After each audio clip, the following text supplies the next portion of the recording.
1947년에 쿰란 동굴에서 사해 사본이 발견됐습니다. 여러분 아시는 분은 다 아실 거라고 생각됩니다. 한목동에 돌팔매질 하다가 그것을 발견했는데, 그때 이제 이것을 발견하고, 야, 뭔가 돈이 되겠다. 골동품처럼 보이잖아요. 그래서 그것을 이제 팔려고 했는데, 골동품 그 주인을 만났는데 별로 관심이 없는 거예요. 별로 사람들이 관심이 없어요. 그 가치를 모르는 거죠.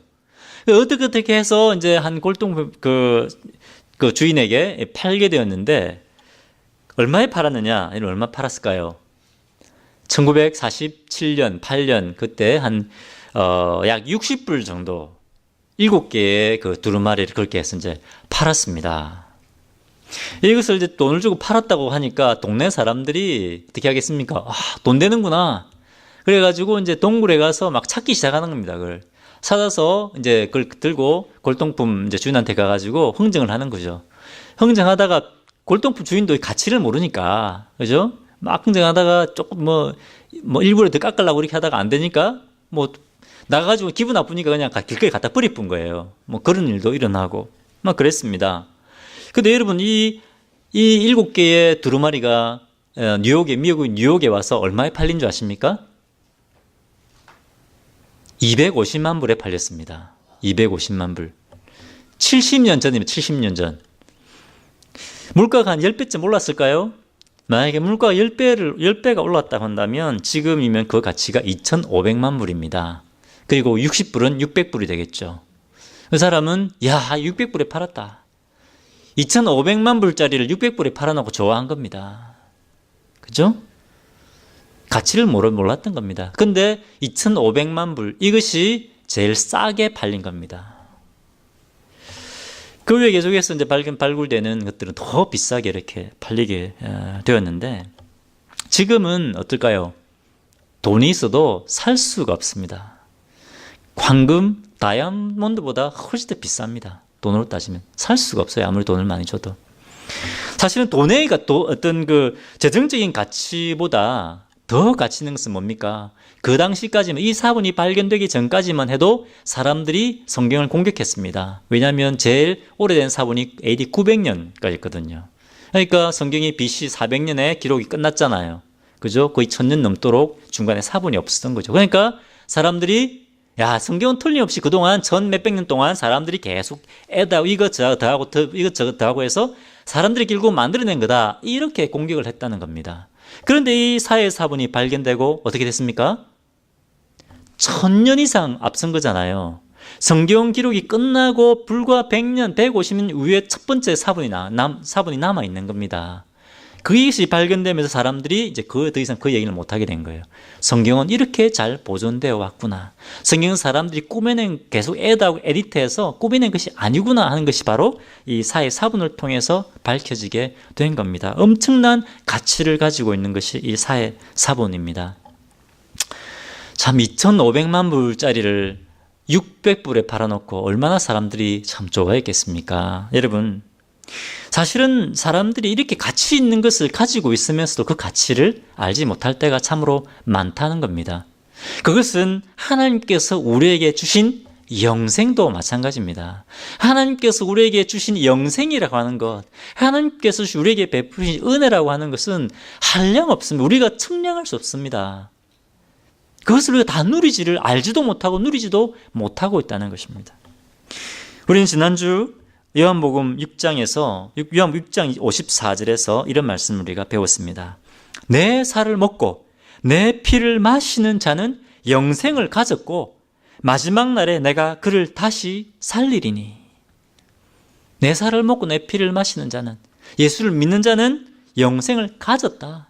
마지막 날에 내가 그를 다시 살리낸다. 이 뭡니까? 예수를 믿는 사람들의 마지막은 결정이 되어 있다는 겁니다. 예수를 믿는 사람들의 최후는 승리다. 그죠? 영원한 생명이 보장되어 있다. 그렇게 우리에게 말씀하십니다. 믿습니까? 예, 엄청난 거 아닙니까, 이거? 그죠? 장래가 보장된 사람들입니다. 또 56절에는 이렇게 말씀하고 있습니다. 내 살을 먹고 내 피를 마시는 자는 내 안에 거하고 나도 그 안에 거하나니. 그죠? 왜 예수를 믿는다고 하는 것을 내 살을 먹고 내 피를 마신다 이렇게 표현하고 있다고 했습니까? 지난주 설교에 얘기했죠. 그것은 뭡니까? 예수님이 나를 죄로부터 구원하기 위해서 십자가에서 살이 찢어지고 피를 쏟으셨다. 그렇게 희생을 치르셨다 하는 것을 믿고 받아들이는 겁니다. 그리고 예수를 믿고 구원받는다고 하는 것은 예수님의 살과 피를 먹고 마시는 것이다. 예수님의 살과 피를 먹고 예수님의 손과 발, 예수님의 눈과 귀를 뭡니까? 내가 가지는 거죠. 예수님 몸과 하나 되는 겁니다. 예수님이 십자가에 살이 찢어지고 피를 쏟음으로 예수님과 내가 이제 한 몸이 된 겁니다. 예수를 믿는다고 하는 것은 예수님의 살과 피를 먹고 마심으로 주님과 하나 되는, 그래서 이제 그때부터 뭡니까? 하나님과 영원히 끊이지 않는 영원한 기쁨의 교제를 누리게 됩니다. 김수현 박사가 뭐라고 했습니다. 영생은 예수님의 신적인 생명과 연합하는 것이다. 그죠? 신적인 생명을 누리는 것이다. 예수님과 내가 하나 되어서 이제 예수님이 내 몸을 통해서, 내 삶을 통해서 예수님의 삶을 살아내는 겁니다. 영생이라고 하는 것은 그냥 예수 믿고 천국에 티켓을 받아서 천국 가는 것, 그것이 아닙니다. 예수님이 나를 통해 사시는 겁니다. 예수님이 나를 통해서 예수님의 삶을 살고, 그죠? 사람들을 살려내는, 주님의 나라를 선포하는 그런 삶을 사는 겁니다. 근데 오늘 읽었던 이 요한복음 7장 말씀에는 이 영생, 영원한 생명에 대한 또 다른 측면을 보여주고 있습니다. 여러분 듣고 싶지 않습니까? 이해하는 영생이 무엇인가?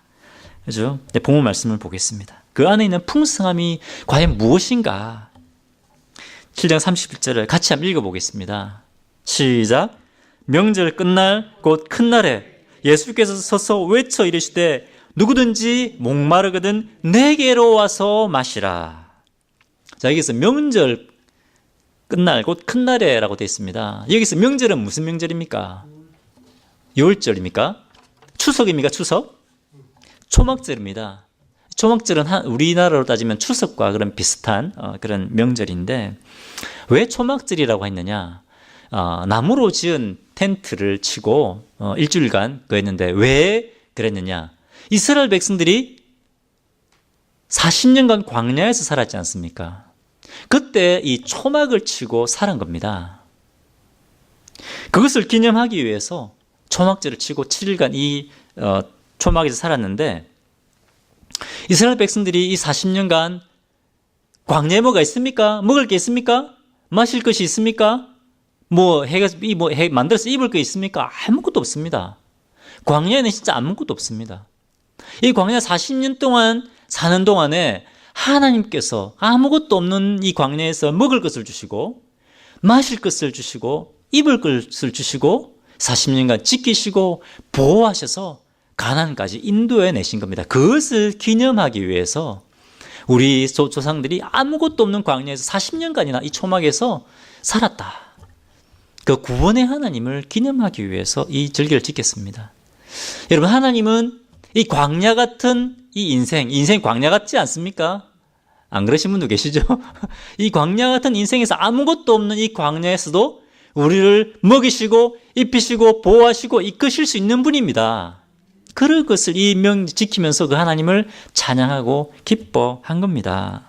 그런 명절이었다. 그리고 이때는 또 가을이었기 때문에 하나님께서 적절할 때 물을 주시고 이렇게 하셔서 쭉 인도하셔서 풍성한 추수를 거두게 하신 그 하나님께 또 감사드리는, 그야말로 이 초막절은 기쁨과 감사와 감격이 넘치는 그런 명절이었다는 겁니다. 근데 명절 끝날 곧 큰 날이라고 되어 있죠. 그렇죠? 이날에 무엇을 했는가? 7일째 되는 날, 사실 8일까지인데 7일째 되는 건 뭘 했는가?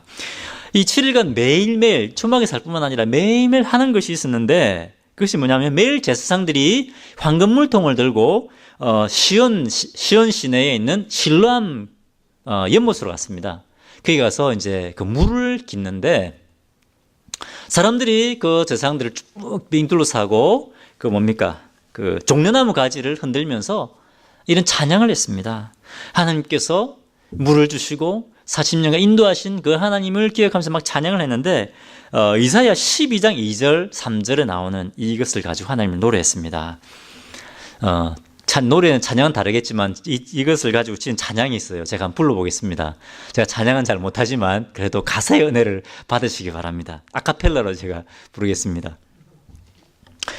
보라, 하나님은 나의 구원이시라. 내가 의뢰하고 두려움 없으리니. 주 여호와는 나의 힘이시며 나의 노래시며 나의 구원이라. 그러므로 너희가 기쁨으로 구원의 샘에서 물을 기르리라. 구원의 샘에서 물을 기르리라. 이렇게 찬양한 겁니다. 이 사람들이 막 이렇게 뭐 종려나무 가지를 흔들면서 이거보다 고개 흐질 때 빨랐겠죠, 그죠? 기쁨으로 막 찬양했습니다. 이 광야에서도 하나님은 우리를 구원해낸 구원자이십니다. 하나님이 우리의 힘이시고 능력이시고 우리의 노래이십니다. 우리가 우리 하나님에게서 뭡니까? 이 생명수를 길러냅니다. 이렇게 하나님을 찬양했다고 하는 겁니다. 그래서 이 물을 이제 기르면 어떻게 했느냐? 이 제사장들이 이 물을 가지고 성전으로 올라갔습니다. 함께 했던 그 사람들이 다 이제 성전으로 올라가는 겁니다. 성전으로 올라가서 이 이제 제사장들이 이 물을 성전 제단 위에 올라가서 붓습니다. 붓는데 그러면 또 사람들이 그때 그거 둘러싸고 빙 돌면서 시편을 노래합니다. 시편 말씀을 가지고 막 노래를 하는데 하나님께서 풍성한 찬양하고 또 기도하면서 하나님께서 풍성한 물을 내려주셔서 다시 뭐니까 다음에도 우리에게 풍년을 주십시오. 풍성한 추수를 주십시오.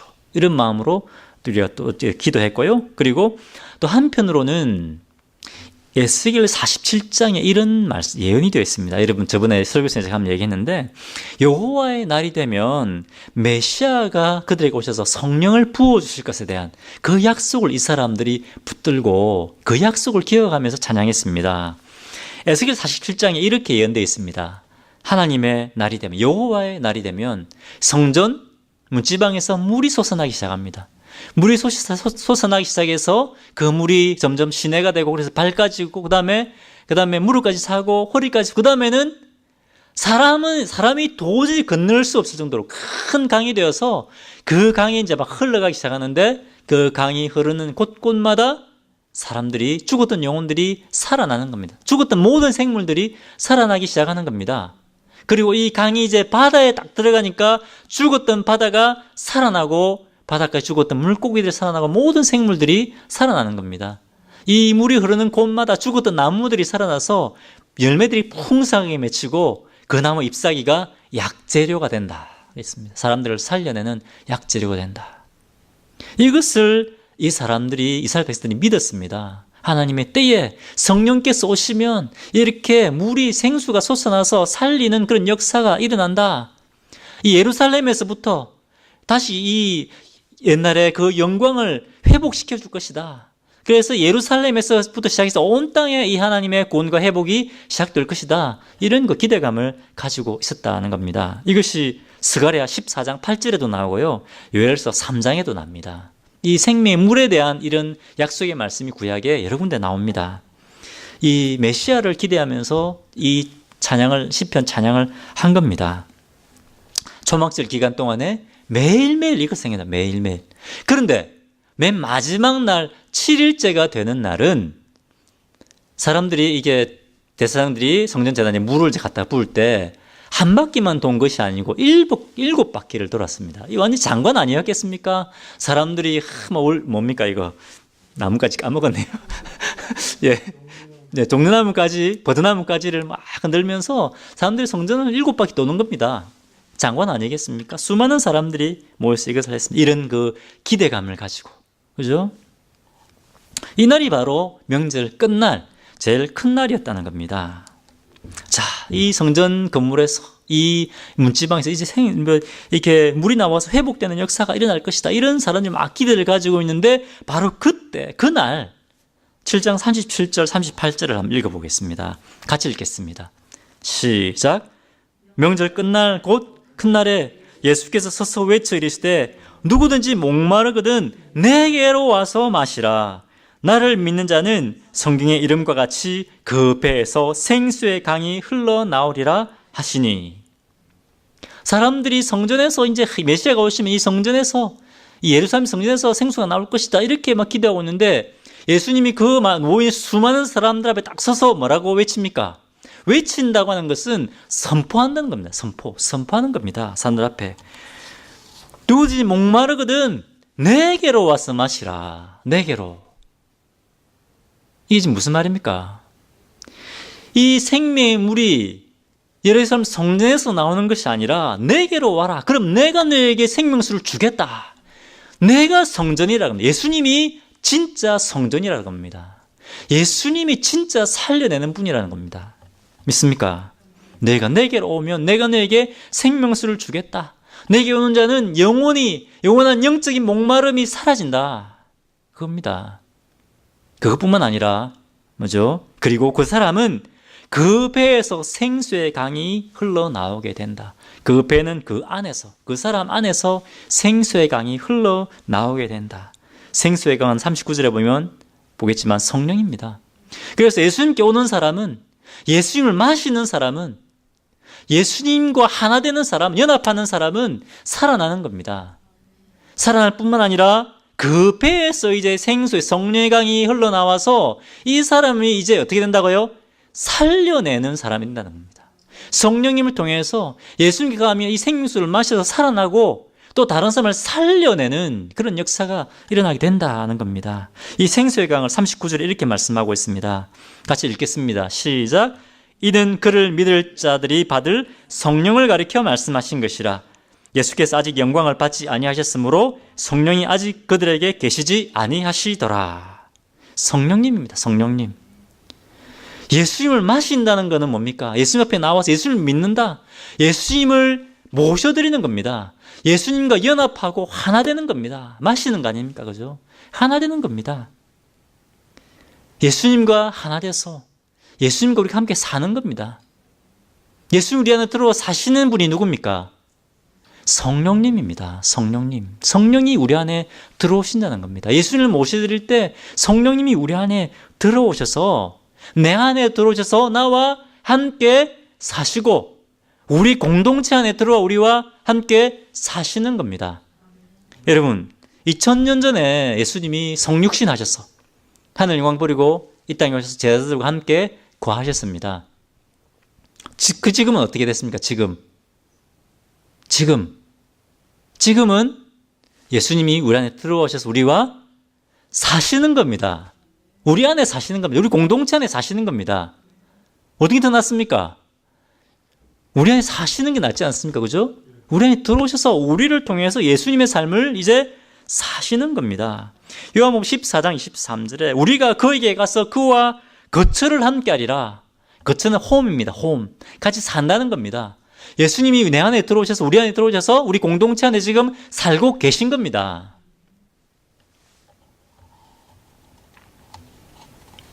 그때 살아나는 역사가 일어나고 우리를 통해서 사람들을 살리는 역사가 일어난다고 하는 겁니다. 여러분, 성령님이 우리 삶 속에 들어오실 때 우리는 새로운 사람으로 태어나게 됩니다. 아까 아직 영광을 받지 않았기 때문에 성령이 그들에게 계시지 않는다라고 말씀하시는데 성령이 그럼 언제 임하시게 됩니까? 예수님이 죽으시고 또 부활하시고 예수님이 성천하시고 난 이후에 사도행전 2장에 제자들에게 성령이 임하시게 됩니다. 그죠? 약속대로 성령이 임하시게 됩니다. 그때 어떤 일이 일어납니까? 네, 오순절 맞습니다. 이 제자들이 불과 7주 전에 7주 전, 두 달 반 전이죠. 그죠? 두 달 반 전에 예, 한 달 반 전입니까? 예, 한 달 반 전. 생각이 왜 계산이 안 됩니까? 2달 만에, 그죠?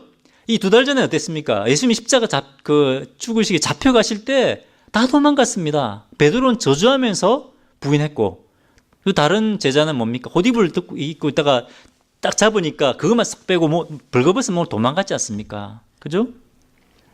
그리고 예수님이 잡혀 죽으셨을 때 모여가지고 문들 다 꽁꽁 틀어막고 지휘관들을 벌벌 떨고 있었습니다. 불과 2달 반 전이었습니다. 그런데 2달 반, 근데 불과 2달 반 후에 성령이 임하시고 이 사람들이 완전히 바뀌었습니다. 이 사람 사도행전 4장에 보면 제사장들한테 붙잡혔습니다. 이 제자들이. 근데 이 제사장들이 매로 때리고 협박하는 겁니다. 너희들 한 번만 더 예수의 이름을 전하면 너희들을 가만두지 않겠다. 이 말은 뭡니까? 너희들 죽여버리겠다 이 말 아닙니까? 그때 베드로가 뭐라고 합니까? 하나님 말씀을 듣는 것이 옳은 건지 너희 말을 듣는 것이 옳은 건지 너희가 판단하라. 옳은지 판단하라 하면서 우리는 예수 그리스도의 이름을 증거하는 것을 멈출 수 없다. 담대하게 이 사람들 앞에 선포합니다. 그죠? 또 성령이 임하니까 이 사람들이 똑똑해졌어요. 지금 사도행전 4장에 사람들이 놀랍니다. 아니 저 사람들 저 갈릴리 저 시골의 어부들 아니냐. 저들은 교육도 제대로 못 받았지 않느냐. 그런데 어떻게 저들이 이렇게 하나님 말씀을 잘 가르칠 수 있느냐. 어떻게 율법을 아느냐. 어떻게 말씀을 가르치느냐. 놀랍니다. 그죠? 예, 저도 예수 믿고 많이 똑똑해졌습니다. 옛날 조선시대 조선 말기에 복음이 들어오고 예수를 믿었던 노비 가운데 장로가 되고 또 공부를 해서 목사가 되신 분도 계십니다. 노비가 공부를 했겠습니까? 글을 읽을 줄 알았겠습니까? 예수를 믿으니까 하나님께서 이런 능력을 주신 겁니다. 제자들 안에 예수님이 하셨던 것처럼 뭡니까? 귀신을 쫓아내고 병자를 고치고 그런 역사들을 행했습니다. 예수님이 요한복음 14장 12절에 뭡니까? 내가 진실로 진실로 너에게 이르노니 나를 믿는 자는 내가 하는 일을 그도 할 것이요 또한 그보다 큰 일도 하리니 이는 내가 아버지께로 감이라. 아버지께로 가면 어떻게 한다고요? 성령을 보내주신다는 겁니다. 성령이 내게 임하시면 너희가 내가 했던 일을 할 것이고 그리고 내가 했던 일보다 더 큰 일을 하게 될 것이다.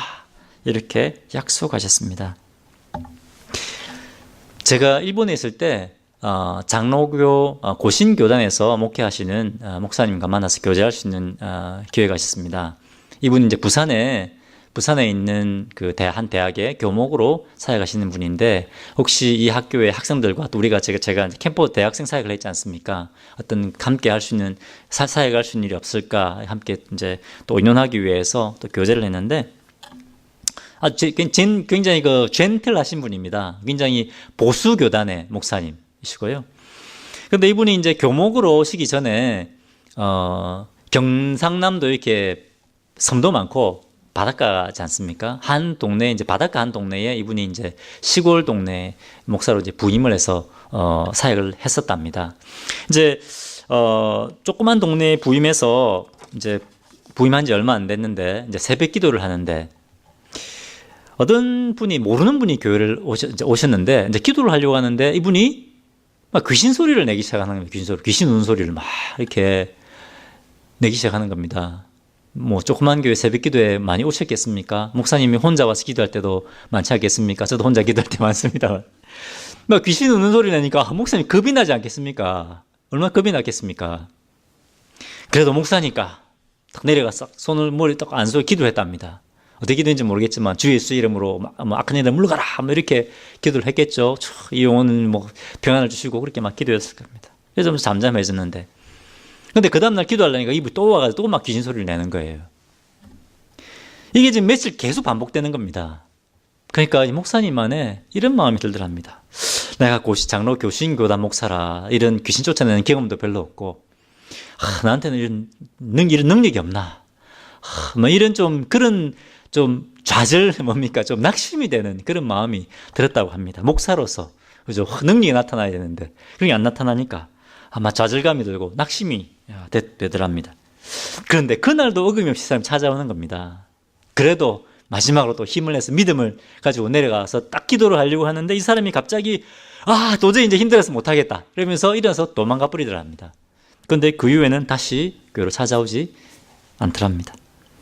원래 이 바닷가, 저도 바닷가 출신인데 바닷가 이 동네에는 무당도 많고요. 그리고 이렇게 뭐 고사 지내는 거, 굿하는 거 이렇게 많습니다. 왜냐하면 이 배 타고 나가면 사고가 많잖아요. 풍랑이 일어가지고 사고 나고 죽고 이런 일이 많거든요. 그 요왕신에게 제사 지내고 이런 것들이 많습니다. 바닷가에 가면. 그러다 보니까 뭡니까? 이 새로운 목사, 이 목사가 교회 기도도 못하고, 그죠? 전도하지 못하도록 악령이 그것을 방해하려고 온 겁니다. 복음의 문을 막으려고 악령이 역사한 겁니다. 그래서 제가 그 귀신은 아니지만 귀신의 그 생각해 보면 기도하는데 제가 볼 때는 참지 않았을까? 기도를 받고도 태어난 척 하고 있지 않았을까? 그런데 견디다가 도저히 안 돼서 도망가 버린 겁니다. 그죠?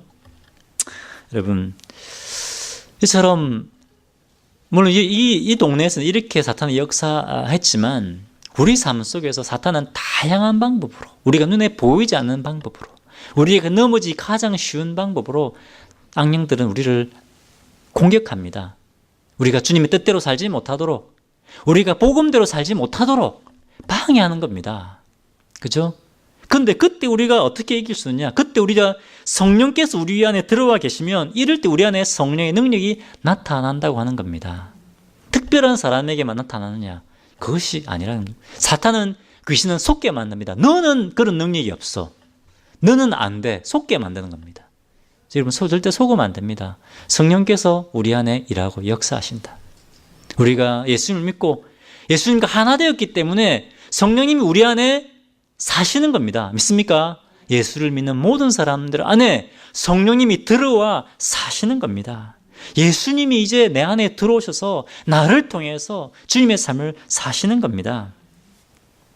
제가 이번 주도 그렇고, 지난주도 그렇고, 이번 주도 그렇고, 유태희에서 학생 한 명이 와서 새벽에 기도를 하더라고요.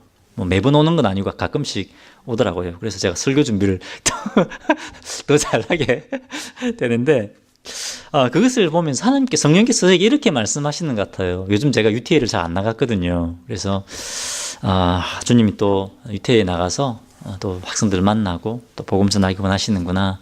또 그런 마음을 주셔서 나가서 제가 나갔는데, 금요일날 제가 나가니까 또 교수님 한 분도 만나고요. 또 청년 둘을 제가 만났습니다. 특별하게 뭐 복음을 막 제가 전하고 그런 건 아니지만, 하지만 그분들을 위해서 또 교회 소개도 하고 또 기도도 드리고 그런 시간을 가지게 되었습니다. 이렇게 성령께서 우리 안에 살아 계시기 때문에 여러 가지 상황들을 통해서 우리에게 또 말씀하시고 또 우리를 통해서 또 일하게 하시는, 우리가 성령님을 통해서 주님의 일을 하게 하시는 것들을 우리가 경험하게 되는 겁니다. 믿습니까? 성령님을 통해서 성령 우리 안에 들어오실 때 먼저 우리가 살아나는 역사가 일어납니다. 그리고 우리 안에 살아있는 성령님을 통해서 죽어가는 영혼들을 살리는 그런 역사가 우리의 삶을 통해서 일어난다고 하는 것입니다. 그런데 여러분, 진짜 중요한 것이 있습니다. 우리가 지속적으로 이렇게 살아나고 살리는 이런 삶을 살기 위해서 뭐가 필요하냐? 바로 그렇게 살 수 있는 비결은 성령의 충만함입니다. 우리가 배웠죠, 그죠? 성령 충만이 뭡니까? 성령님의 지배를 받는 겁니다. 우리 안에 성령님이 들어와 계십니다. 그죠? 성령님이 들어와 계신데 중요한 것은 우리가 성령님의 지배를 받아야 된다는 겁니다. 내 생각, 내 뜻대로 하는 것이 아니라 성령님의 판단과 성령님의 뜻대로 순종하는 겁니다. 내가 모든 걸 생각하고 판단하는 것이 아니라 성령님의 생각과 성령의 판단대로 따라가는 것, 그것이 성령의 충만함입니다. 그렇게 살아갈 때 성령님 우리를 통해 일하고 역사하시는 겁니다. 시골에 있는 저 교회 목사님이 이렇게 얘기하시더라고요. 이분에게는 막 능력도 많이 나타나요. 병도 막 치유 연사도 있으시고 그런 분인데, 이분이 저에게 이런 얘기를 하시더라고요. 그냥 능력이 나타나는 것이 아니고 내가 성령님의 걸 따라서 복음 전하려고 하면 그때 성령의 능력이 나타난다. 그런 얘기를 하시더라고요. 절대로 성령의 능력은 성령님을 따라서 성령 순종해서 복음 전할 때 능력이 나타난다. 그 얘기를 하시더라고요. 그런데 여러분, 많은 경우에 많은 분들이 물론 주님 예수님을 모르시는 분도 그렇지만 많은 분들이 교회에 나오시는 분들, 많은 분들 가운데 이러한 영원한 생명, 성령님이 우리 안에 일하고 역사하시는 것을 경험하지 못하고 있다는 겁니다. 그 이유가 무엇인가? 그 이유는 영적인 것에 관심이 없기 때문에 그렇습니다. 영적인 열정이 없기 때문에 그렇습니다.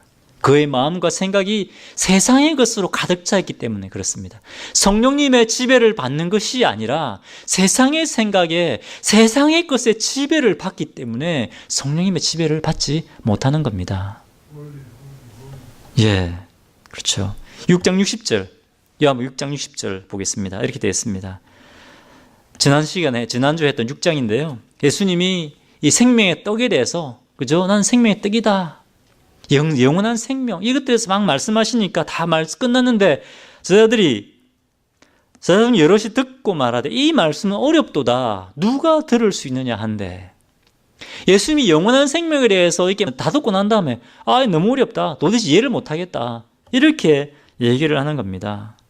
말씀이 어려워서 그렇습니까? 그렇지 않습니다. 이 사람들의 세상적인 것에 붙잡혀 있기 때문에 이것을 이해를 못하는 겁니다. 영적인 그것에 관심이 없기 때문에 깨닫지 못하는 겁니다. 예수님 살과 피를 준다고요? 영생을 주신다고요? 그게 무슨 말입니까? 아니, 메시아가 하는 일은요, 그거 아니고 메시아는 우리를 위해서 로마의 압제로부터 우리를 해방시키고, 그리고 다윗과 솔로몬 때 그 영광, 부귀와 영화를 회복시켜주는 것, 그것이 메시아의 잡 디스크립션입니다. 그것이 메시아가 해야 되는 일입니다. 이렇게 얘기하는 겁니다. 이 사람들이 쫓았던 것은 자기들의 필요, 그죠? 자기들이 원하는 것을 체험받는 거였습니다. 이것이 이 사람들이 원하는 것이었습니다. 그런데 예수님은 이 사람들이 원하는 것을 준 게 아닙니다. 이 사람 진짜 필요한 것을 줬습니다. 그것이 뭡니까? 영원한 생명입니다. 근데 이 사람들이 자기가 추구했던 것을 만족을 얻지 못하니까 어떻게 했습니까? 자기 육적인 만족을 채워주지 않으니까 66절에 이렇게 되어 있습니다. 같이 읽어볼까요? 시작.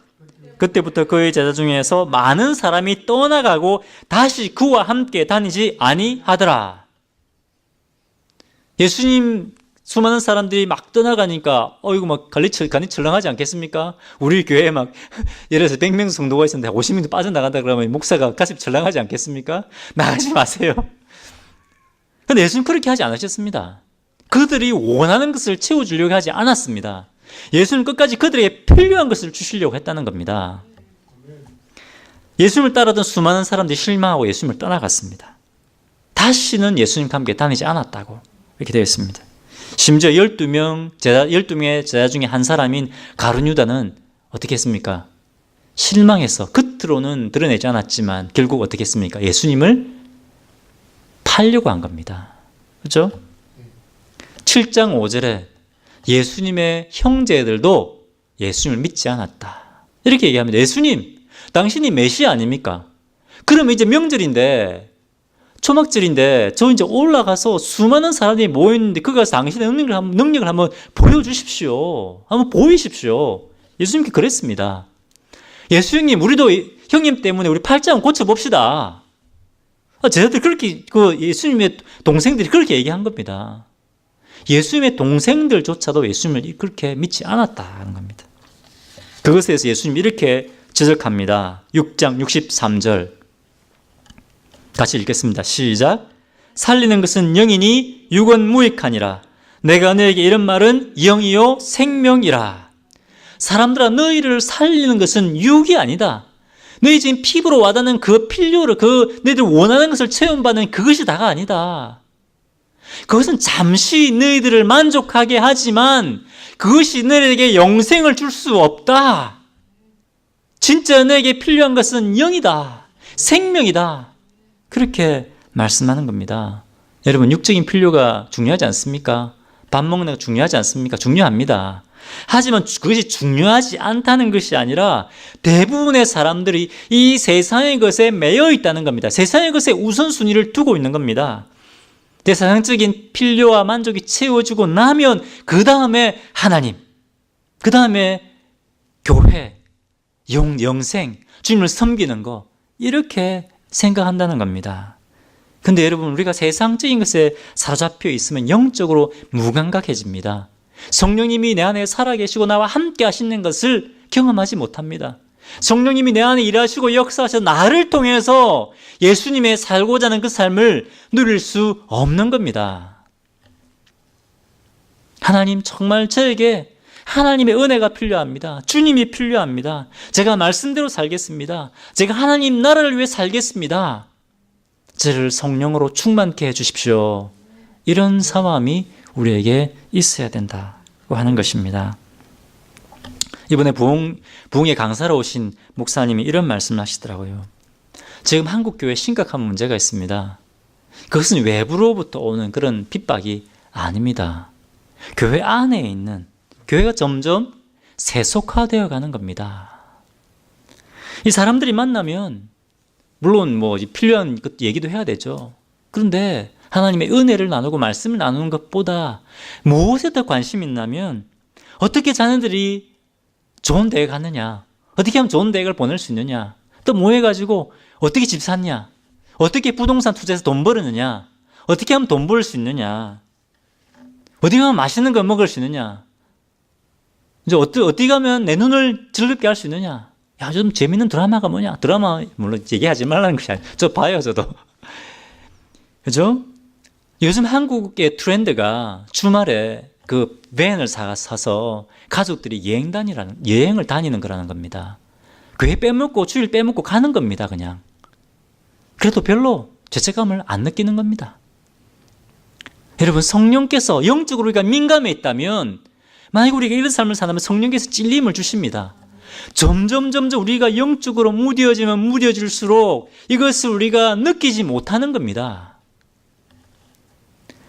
여러분, 예수님께서 분명히 말씀하십니다. 육은 너희를 진정으로 만족시킬 수 없다. 육은 너희를 살릴 수 없다. 내게 영생을 주고 살린 것은 영이다. 여러분, 영적인 열정, 열망을 가져야 됩니다. 주님과 더 깊이, 주님을 더 알고 싶고, 주님을 더 깊이 사귀고 싶고, 교제하고 싶고, 주님을 섬기고 싶은 그런 마음이 우리에게 일어나야 됩니다. 여러분, 강사 목사님 그런 얘기를 하시더라고요.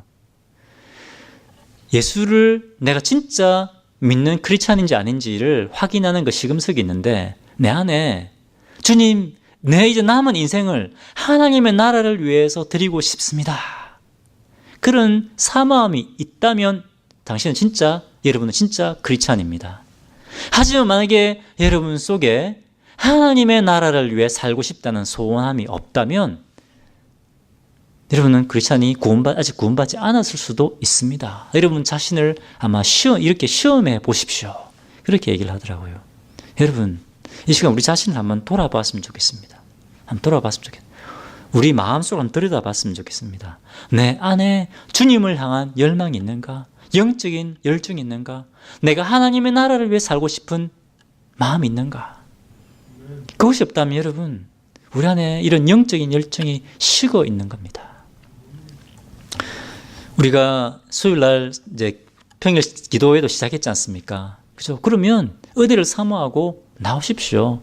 여러분 오늘 주일 예배 나오신 거 잘하셨습니다. 참 잘하셨습니다. 하지만 이것으로 내 믿음 생활 다 하고 있다 생각하시면 안 됩니다. 주님이 예수 성령께서 우리 안에서 일하고 역사하시도록 내 삶을 내어드려야 되는 겁니다. 그때 성령께서 우리를 살리시고 살려내는 그런 삶을 우리가 살게 되는 겁니다. 믿습니까? 네. 이 시간 성령님, 이제 우리 자신 돌아봤으면 좋겠습니다. 내 생각과 내 마음이 무엇이 내 마음과 생각이 가득 차 있는가? 영적인 것인가? 육적인 것인가? 한번 돌아봤으면 좋겠습니다. 이 시간 주님 앞에 주님, 이 시간 저를 성령으로 충만케 해주십시오. 성령님이 저를 통치해 주시고 다스려 주십시오. 그래서 제 영혼이 살아나고 죽어가는 영혼들을 살려내는 삶을 살게 해주십시오. 주님 앞에 기도하고 나아가겠습니다. 제가 기도하겠습니다.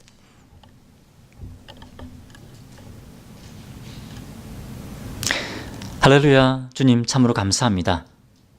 예수 그리스도를 마심으로, 생명수를 마심으로 예수님 우리 삶 속에 들어오셔서 우리와 함께 성령님을 통해서 우리와 영원토록 함께 우리를 통해 살아주시는 것을 감사하고 찬양합니다. 성령께서 우리 안에 들어오셔서 우리 주님 저에게 지혜를 주시고 능력을 주시고 때로 주님 제가 힘들고 낙심하여 쓰러졌을 때 저희를 격려하고 세우셔서 계속해서 하나님 저희가 주님의 나라를 위해 살게 하시고 또 하나님 저희 몸을 통해서 예수님의 삶을 살게 하신 것을 감사하고 찬양합니다. 주님 참으로 저희가 세상에 살아가면서 이 세상의 것에 매인받을 때가 참으로 많습니다. 주님 이 시간 저희 자신의 삶을 저희가 돌아보기 원합니다. 주님 저희 마음과 생각들을 주님의 것으로 주님의 말씀으로 주님의 뜻으로 채우고 성령님께 순종하여 나가는 성령 충만한 능력 있는 삶을 살 수 있도록 저희를 인도하여 주시옵소서. 감사드리며 예수님 이름으로 기도합니다. 아멘. 준비한 성금 또 감사함으로 하나님 앞에 올려드리겠습니다.